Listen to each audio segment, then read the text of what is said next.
you normally in buildings you need natural light, and for people to be able to go about their daily activities and for good living.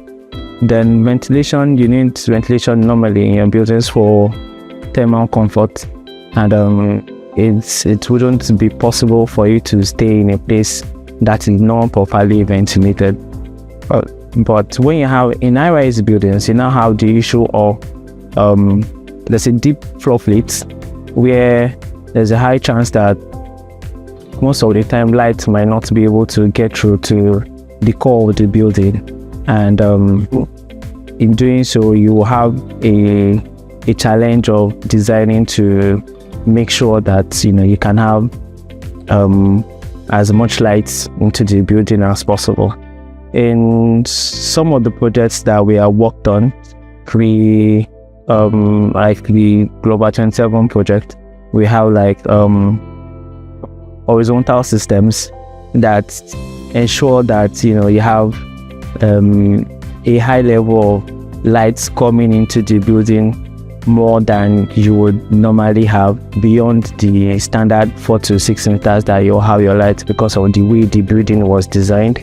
And along with that, most of the time you have lighting systems, day lighting systems that adjust to the level of light you have in the building, so that it can improve the quality at which people are able to do go about their activities in the building. And one of the things natural lighting does is it provides you a natural feel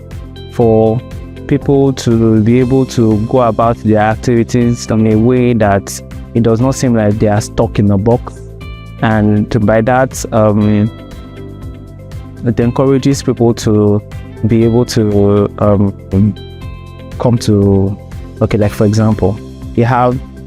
a building where in old high rises you have a building where the system is designed in a way that it is a tight box, and there's the ventilation is not natural, the lighting is all artificial. So because of that, there was a time where people start falling sick as a result of coming to work. But when researchers went through it, they found out that introducing natural lighting and natural ventilation into buildings made it possible and made it easier for people to come to work and not have work sickness. That's one of the major reasons. It's very necessary for you to be able to have natural ventilation and natural lighting in your building. Then apart from that, it is when you have sustainability goals for your building, and it makes it possible for you to achieve it. Most especially LEED or EDGE, you have situations where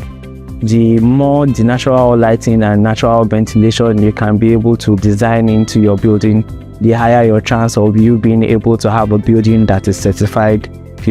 from all of these sustainability certification providers. Also, one of the importance of having a building that has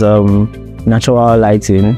and natural ventilation, especially in an high-rise building, is it increases your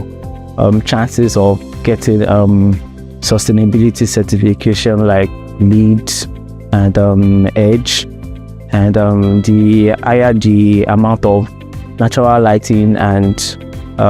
natural ventilation you can design into your building, the better your chances of having buildings or high rises that you are able to that satisfies sustainability vendors like LEED and EDGE. At Building Practice, we have projects like Global 27, LFZ CPC. They are buildings that they've been Shambhala FAC. They are buildings that have been designed to satisfy bring in a lot of natural lighting and bring in a level of daylighting that is being adjusted for and designed to make sure that people that are working in the building have good work environment.